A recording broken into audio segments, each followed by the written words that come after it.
Previously on Dragon Ball Z. Alright, look fresh, let's go, baby! We got it, we got it, we got it! It's really heavy today, actually. Order a lot of food, huh? Yeah, it's a lot of food. It's a lot of food. Yeah. Do you? What's that sound? Do you hear that? I kinda do, yeah. What's up with like that? Kicking? Yeah? Hell? Yeah? Holy fuck! It's a bomb! It's Wait, an what? actual bomb. It's an actual bomb. What do I do? No, What? We got a disarm it, dude! there's two wires. Which one do I cut? Cut the red one! Cut the red one! There's only the blue. There's teal and aqua. Cut the blue one! All right, I'm cutting both. Here we go. Oh god, we're gonna die! We're gonna die! I can't believe this! I'm cutting with these, by the way.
Jace? Oh my god! Are you okay? Yeah, sorry, I left my camera off. Oh, okay. I'm good. So- Yeah, this it was the red wire was underneath. Ah. Yeah, I'm okay. I'm okay. The old red wire Alright. underneath trick. I got it. Oh, good. Yeah. Right. Glad we got that sorted out. I seen like a lockpicking lawyer video on that or something. Where he just found the bomb, I'm sure. Lockpicking. Without touching it, actually, he did it without touching it. Yeah, very good. Very good. Hey everybody, welcome to the weekly dev stream. Hope you're all having a fantastic Tuesday. Yeah. By the way, if you guys like that opening, we didn't make that. Just well, you know, the part where we were in it, we made that, right? But the rest wasn't us. It was community people, and there you can check out the original video. Yeah, by Spartacus or Sparta. I'm not sure. It's Sparta. You may have seen Sparta's other videos where they made the Pioneer Becky trailer, and they also made like a intro to like their factory. I can't remember what the site was called, where they had like choppers and shit. Fucking, it's so funny. So if you're an average, not average, if you're a average Reddit user, what's the word I'm looking for here? It's not average. It's frequent Reddit user. If you frequent the Reddit. Yeah, if you're avid is the word. Avid, yeah. If you're a frequent Reddit user, you may already seen this, but we really wanted to share this because it's so good. Yeah, so go check out the video on YouTube, give it a like, put some comments in there. Rabid, if you're a rabid Redditor. The rabid Reddit, yeah. Rabid. Yeah, a Redditor even. There you go. Welcome to the weekly dev stream. We got a bunch of stuff to talk about this week, actually. And we're probably gonna start off with the big hitter here, okay?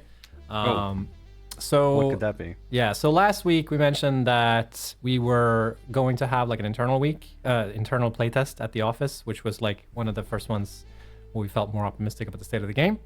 And after that, we would be able to like sort of ascertain like where we are.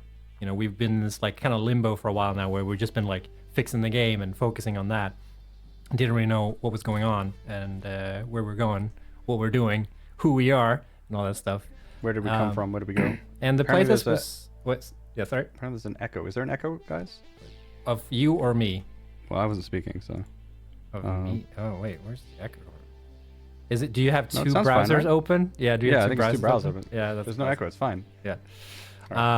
Yeah, the playtest was pretty optimistic though. So we actually sort of kinda have an idea of what we're gonna do with update 8 when it's gonna come out. And yeah, drum roll. Update 8 is probably gonna come out on experimental sometime in June this year. Ooh. I always had to add this year every time we do this. Yeah. So right now we don't have like an exact date yet. We're gonna it's probably gonna be kind of last second as always, because Expect some announcement on a Friday Yeah. that we're releasing it on the Tuesday. So exactly, and people are already But- guessing the dates here, you know. But June 30th, 11:59. No, maybe June 32nd or something. Yeah. so we'll see exactly when, and this is for experimental, by the way. So And- update it come to experimental sometime in June. And just remember that this is like our internal deadline, okay? Yeah. That we're working towards, and it's a range, okay? So this is some of the lowest certainty you can get, Yeah. all right, guys? So just understand what we're letting you guys know, just so that you can keep up to date with what we know, basically, Yeah. just sort of the transparency. But just understand that anything can happen. I think we all know that by now, given this is the way we've done stuff all along. Yeah, for if all if years. you're a rabid Satisfactory enjoyer, you know that Rabid. these kind of like announcements or whatever, they go a little bit all over the place. And also one thing I want to mention is that the experimental period for this update is probably going to be it's going to be longer than usual, similar to how we did with updates 6. I think it was. Oh yeah. I think it was 6. Yeah. Partly because this is a huge engine update that's coming in this update. Like there's a lot of stuff that's changed under the hood. There's a lot of stuff that's changed under the hood, really. But also because we got our vacation period coming up as well. And we were either going to be like, either we wait till after vacation period, which will be like not until like August, September, or we release on experimental, and then we do as much as we can before vacation, and then there's that vacation period, and then we keep fixing up whatever's left, and then some point it will end up on early access branch. Yep. So we'll see. But there's a decent chance that it's going to need that extra experimental time anyway, right? Because like all the bugs and instabilities and things that we found, that's like what we found. There's a decent chance that when we put it in your hands, that when there's many thousands and thousands and thousands of people playing, Yep. You will find things that we didn't find. But that possibility is there. But we're doing our best. Should we back up our saves? Let me think about it. Yeah. Yeah. Just do it. I mean, Yeah. if you should back up your saves every time you think about it. Do it, Just you coward. Everyone back up your saves right now. Yep. You never know. I love that on this note, I wrote down, like, I started writing a note here, and I didn't finish the sentence. So hopefully we got everything here. But yeah, those I guess those were the kind of the big news here for this week. Yeah, moving on to another topic that also happened last week was that there's an outage on the, we think, or I know there was, but how much it affected us. But there was an outage for EOS. EOS is the Epic Online Services that we use for the game. The Epic Online Services is like a free service that's made by Epic, and it supports like all platforms and all stores and like all identity service and you can use like whatever. Yeah, exactly. And it's a really good tool for game developers. It's amazing to use, honestly, because not all of that you get that for free. Like usually you have to make it yourself. And we're using EOS specifically for connectivity. So like when you're connecting peer-to-peer online. And sometimes like that service. Are we state of dev, by the way? Oh, Tab. are we Yep. still in intro? There we go. Got to do it all over again. Yep. Yeah, so you're using EOS for the connectivity aspects of like when we're connecting peer-to-peer, because when you're playing online, you still need that. The important thing is you need to establish that connectivity, and then you're talking to each other. Can't wait for Marv to make a GIF out of that. But like, there's a lot of other reasons why EOS is amazing, but we're specifically using it for peer-to-peer. And throughout this weekend, there was a little bit of outage for a specific aspect of the connectivity service, which is sometimes Which is what? Crispy's talking about here. NAT connectivity between players is Yeah. a nightmare to implement yourself at such scale. It is. Actually, we can talk a little bit quickly about that too, because there's not like just connecting is theoretically easy, but it's insanely complex, and it's more complex than you think it is, especially when you're sitting behind a router and you have like a local area. NAT is like network address traversal or something. Yeah, it's a nightmare to be able to figure out how to get that setup sort of working. And sometimes, even though theoretically it should work, sometimes it doesn't. And there's a couple of like different techniques and services that are used to like sort of mitigate if that issue happens, where two computers, like when the router doesn't let you connect. And one of this is called NAT punch through, which is essentially like a way where the software is like tricking the router to pretend to like, I'm actually sending out packets for this address, which means I want to receive it. That's one way to do it. There's another thing that's called stun and turb servers, where essentially you're asking a server like, hey, what's my public IP? And the server tells you, and then you tell another server, hey, here's my public IP and here's my private IP, and I want you to like connect to me, and I want to send that out to you, so I'm looking like I actually want to receive what's coming. And there's also something called relay servers, where sometimes even that service fails. There's like also a way where you're talking to this other server, and that server's like relaying your data essentially. It's like if all those things fail, then you're not gonna be able to connect. And we believe it's kind of hard to ascertain exactly, all the variables as to like what this is. We definitely saw a couple of people running into issues with connectivity, but after speaking to a couple of community members, it was kind of hard to like ascertain like if there's one specific issue or not. But we believe there was an issue with the stun and turn connectivity on Epic's side, possibly. Epic has a website where they track this stuff. So like if you want to see the state of the service, there's a website called status.epicgames.com. And currently they're listing it as like they're having peer-to-peer like network degradation or something like that. And it's still ongoing, and they're still like trying to investigate. It doesn't affect everybody. It just affects like certain people with certain network setups, or, even depending on like what server, like what internet provider you're using can also affect it. Yeah. So we definitely got a spike that was sort of like unusual over the past week or something. Yeah. With people with issues that we used to have before, like we had the relay servers and stuff, and they were NAT related ones, and so we're like, well, why is this happening now? We haven't even updated the game. So yeah, but it seems to correlate with Epic's peer-to-peer issues right now. So, and I mean, all services can go down like this, even if we were using like Steam's specific servers, which would only work on Steam then, but like even those services go down from time to time. So like and Epic are usually pretty fast at fixing these kind of things, and pretty good at like probably something holding them back. And one thing I want to point out is that all this stuff is handled through the Epic Online Services SDK. So like we're using the SDK to like handle all this stuff. So we're not actively developing any of this aspect of the game. So we have no control. Well, we have a little bit of control, but not too much. Specifically not about this part. So like the unfortunate thing when this happens is that it's kind of like out of our hands to fix it. So like when the servers do go down, it's kind of like we rely on Epic to get around and resolving it. And it's tricky for us because we can't troubleshoot these types of issues since we're not the ones developing it. But I'm gonna try and reach out to someone from Epic, or if someone from Epic is watching, and want to see if there's a way where we can sort of help forwarding troubleshooting issues when this does happen. We're gonna see if we can do something about that. But just so you guys know that like we're not actively developing this part of the game because we want to focus on working on the game instead of focusing on working on like network connectivity, which is a huge hassle by itself, and it's way better time spent on working on the game rather than trying to solve this. I think Epic put a lot more resources than we probably Yeah, they definitely do. So yeah. So just want to like sort of get that information out there. We've talked about it a couple of times before. I think there's like also a Steam post where this info is somewhere. Just so you guys are aware. Welcome Raiders, welcome.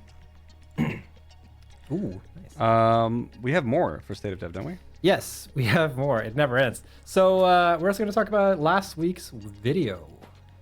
Do you know anything about that video, Jace? Have you heard of it? No, I don't know anything about it. But yeah, so if anyone, if you guys have seen it, we put a video out last week. So obviously there was a teaser out the week before. But then this week, I'll put the link in the old chatteroon if you haven't seen it. Here you are. It's about the power priority switch and the power towers. And that's what we teased the week before. A lot of people seem to really, really enjoy that video and were pretty excited by the features. Had a really, really good response, actually. So thank you very much, everyone. Now the wiki people can finally update that the priority power switch is an actual thing. Yep, exactly. This feature was leaked a while ago. Well, yeah. And we were just like, priority power switch? I don't know what you're talking about. Yeah. One thing that I kind of wanted to talk about is like why we leaked it in like update 4 or like we in a video for update 4 or something like that. And it's like, why did it take us so long to get it into the game? And it's kind of hard to answer because this all like production wise happened. Like the production of the game happened. There wasn't anything specific about the features that made them hard. It's like we have to rework certain parts of the game, so then we do that, but we worked on other parts instead. So yeah, it's like well, I think specifically with the power priority switch too is we wanted to include it in update 4 or 5 or something like that, but it kept getting like pushed to the sideline because we ran into other issues and we needed to prioritize those things. So like it was definitely a feature we knew we were going to add to the game for a long time. Yeah, and somehow I'm going to have to explain why to our boss why everyone is spamming power top, power bottom, power switch in the chat. But I'm sure that conversation will go fine. Yeah, we're gonna get there anyways when we talk about the power tower. Priority power switch or power priority. Wait, which one is it? It's priority power switch, right? Priority power switch. Yeah, there we go. It's essentially a smarter like switch to like make sure that when you're blowing fuses in your factory or circuits in your factory, you can like sort of prioritize which sections of your factory go first. Yeah. And it's so if your consumption basically exceeds your production, then it starts cutting off certain things in different fuse groups until you can sustain the power requirements of your factory. So there's a lot of information about it in the video. I think some of the key things about this feature, if you missed the video though, is so there's that core functionality. The other thing is that the any priority power switch can manage any other switch. So you can remotely do that kind of stuff. And you can also remotely turn on and off switches, which means you can theoretically remotely turn on and off sections of your factory. So a lot of people have wanted like a central control center or something like that. You can now have that. But beyond that, you can like, much like the man with research, you can kind of just like, if you're out and about in the wild and you need to adjust something with your power, you can just plop a switch right in front of you, manage it, and then dismantle it again. So you can do that as well. I think one question that some people have had that wasn't clear in the video, because it wasn't clarified in the video, is this question of like, well, if every power switch can manage every other power switch, does that mean like every power network is now combined with these power switches? Like, for example, if I have two different power networks and they both each have something in fuse group 7, and fuse group 7 trips on one of the power networks, but the other power network still has power, what happens? Does everything in fuse group 7 go down and both networks go down just because one went down? And the answer to that is no. So when the fuse group shut down elements, they shut down by fuse group, but every element, every buildable or every power switch that is on the network that shut down. But other networks that still have power will remain on even if that fuse group shuts down. Does that make any sense? This is probably confusing, but it'll make sense when you play the game. If you watch the video and you look at this part again, I'm sure Marv will make a clip of it. It'll make sense. But there are some people who are asking that question of like, because there's 8 fuse groups, does that mean everything, even if they're not in the same network, like are share the same behavior when certain fuses trip? The answer is no. Every network is still separate, but you do only have those 8 fuse groups to manage things. I saw one comment saying it makes perfect sense, so we're gonna just go with that's the general consensus of everyone. Yeah. Essentially. But yeah, super cool. And I think like there's a couple of use cases, and I think you guys are gonna probably make up a bunch of really cool use cases. One thing that made sense when I was making the teaser video was if you have like a coal power plant or something like that, and you know when power goes out, you're losing power to your pumps, which means you're losing out the water, and then you need to like go and restart sort of your coal power plant if the fuse is blown and like you're way off the map. This way you can sort of, what I did in the teaser was have like your coal plant on one fuse group and then have everything else running out from it from separate fuse groups, and then prioritize the power plants.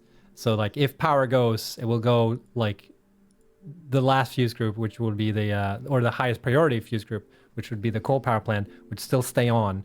So like even if you lose power on the rest of your factory, your coal power plants will still be fine, and then you can sort of figure out like what the issue is, or reroute power or whatever, and you won't have to like run back to your coal power plant and like get those up and running manually and stuff like that. Yeah. So pretty dope. Another interesting use case here that Plinkable has here, which would make sense, is you could put like your hypertubes, for example. They have their hypertubes powered on a separate kind of network, and that could just be part of your main network, but in priority group 1. So that like doesn't go down unless you can't power them. But you want to keep those powered so you can get around the map quickly if you need to fix stuff. Yeah. So that's another really good use case. Another question that I saw a bunch, which I'm seeing now, I forgot about, is the undefined fuses or the unallocated ones. Do they shut down first? The thing about when they're undefined, then they have no functionality. They're the same as the regular power switch, apart from the fact that you can still toggle them on and off, but they don't fuse trip anything. They're just a switch that does nothing. Yeah. So it's like it's a backup system sort of. You can set it up in that way. Like it's remote switch. Yeah, the system is sort of like you can sort of do what you want with the fuse groups. You can sort of, if you want to see it as like a backup sort of fuse system, you can do it that way. Or you can set it up in a way where you just want to be able to control sections of your factory remotely or stuff like that. Do that too. So there's a lot of it's a lot of power. Yeah. Power. Here's an interesting question, and this is I'm not actually completely sure of this. I need to check it. Wait. Yeah, I'm actually not entirely sure, but do you still need to run all the way to the downed fuse group to open the UI and switch the breaker back on? That I'm not sure. And because I did some tests recently with some stuff and I got some strange behaviors, but that was actually my fault. It wasn't broken. And so now I'm kind of confused, actually. I might need to check that because I'm curious. No, you can wait. I thought you could open it with the.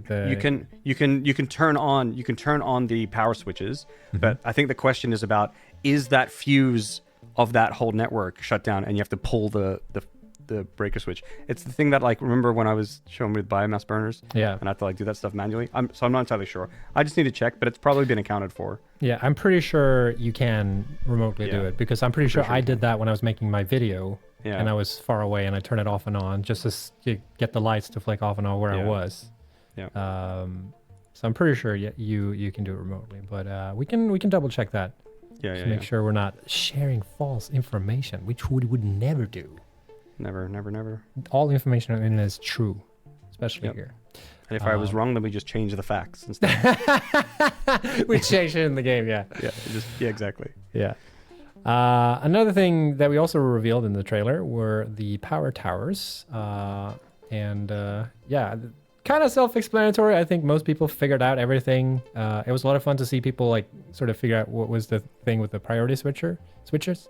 But I feel like the power tower, everyone pretty much got, the logic of it. So it's like, there's a power top and a power bottom.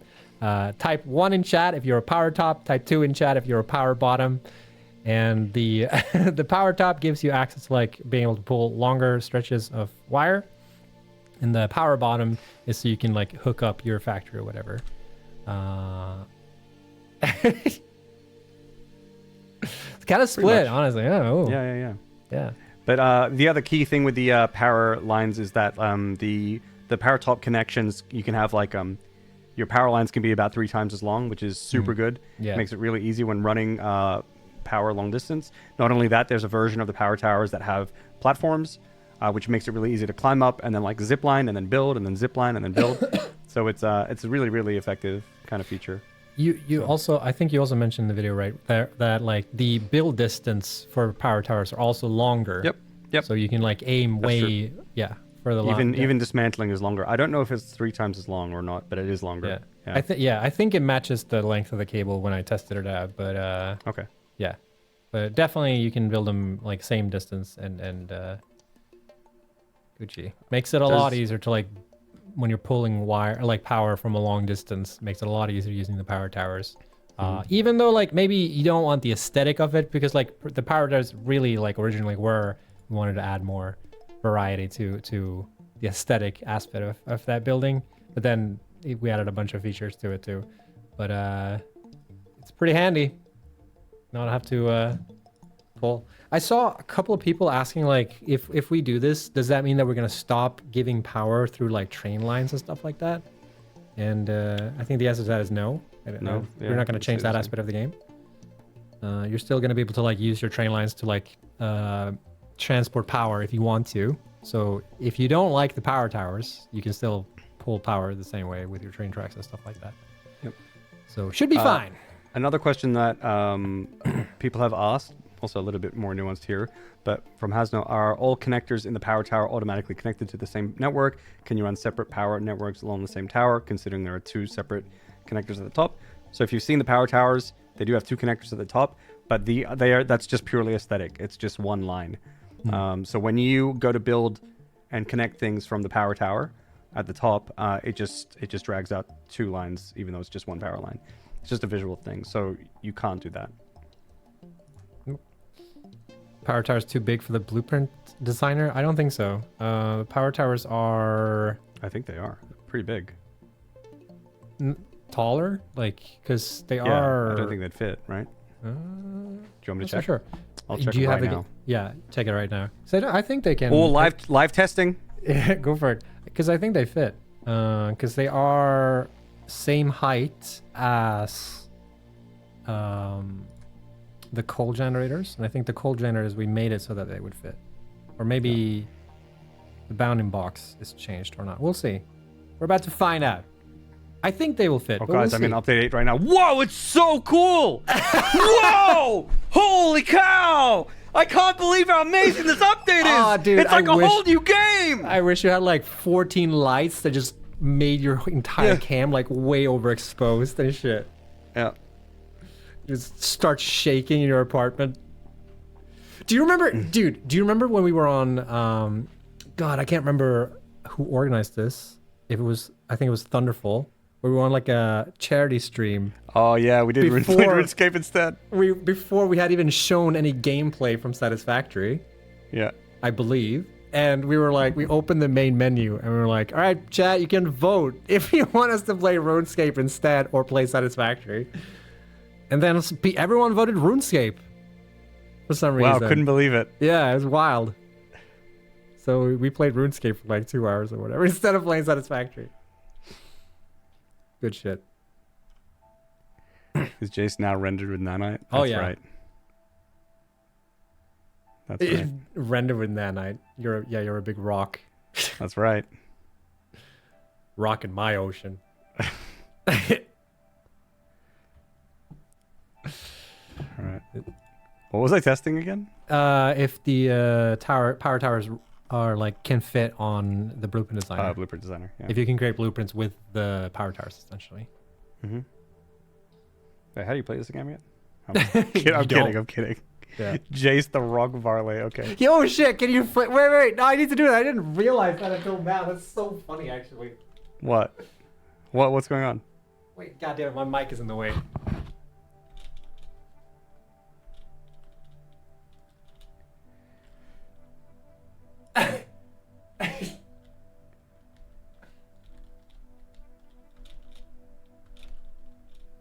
God damn it, in the way.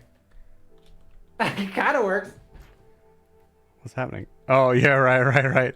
Oh, it's a bit lower. Oh, the height is like wrong, but whatever. It's yeah. Oh, I'm not gonna touch my camera. My camera is on a fucking rinky-dinky. Like it took me ages to get it set up. It does fit in the blueprint designer. Oh hell yeah! Confirmed. Easy money. Confirmed. Can you make blueprints out of it though? Wait. Watch us find like a bug here. Oh my god. Yeah. Because for the longest time, you couldn't sample the power towers in the internal build. but you could sample everything else. All right, I'm gonna try build. We're doing live fucking debugging here. Yeah, it works. Cool. Nice. Too bad no one can see it. Yeah, no one can see that my game just crashed. Yeah. No, I'm kidding. It's fine. It's actually fine. All right, closing it now. People just spamming scene. Yeah. Share screen. Nope. Yeah. I personally love it when I'm watching a stream and it's so obvious that the streamer thinks they're on the gameplay scene, but they're not. Oh yeah. And it's just so fun. You get the T-tours in chat. Yeah. You just watch them react to shit. You have no idea what's going on. I love that shit. So yeah. Yeah, that's probably that. Power towers. And yeah, there's two types of power towers. There's the one with the platform and one without the platform. And that's pretty much it. Yes, indeedy. Nice. Easy money. Cool. Yeah, I saw the leak content. It was reflected in your posters, in the glass in the posters. I saw everything. Just leaked the motorcycle. Easy. Who leaked? Sorry, what? Who leaked? No, no leaks actually. No. No, everything's fine. Yeah, never done that. Cool. That's it for State of Dev. Man, we spent fucking 40 minutes. That's a lot of dev. That's a lot of State of Dev. Yeah. And the length of State of Dev on stream is directly proportional to how much work we actually got done, right? That's how that works, right? That must be how it works. Must be. And in case you just joined us, we're just gonna repeat the most important thing, I guess, which is that right as of now we have like an internal sort of deadline for update 8, and we hope to be able to get it out sometime in June on experimental. But we'll see what happens. That's right. Our deadline is an entire month. Yeah. So who knows? Even that, like, it sounds like, oh, that sounds like a lot. Like, no, it's kind of. Yeah, it's still scary. It's still like a lot of time. Yeah. But yeah. But then, like, as we'll go, that window will shrink or move. Who knows? Yeah. Do we have a command for update 8? Maybe we need to update that. Actually, I just realized. Soon. All right. Perfect. No, That's accurate. All right. Whatever. Fine. Yep. No need to change that.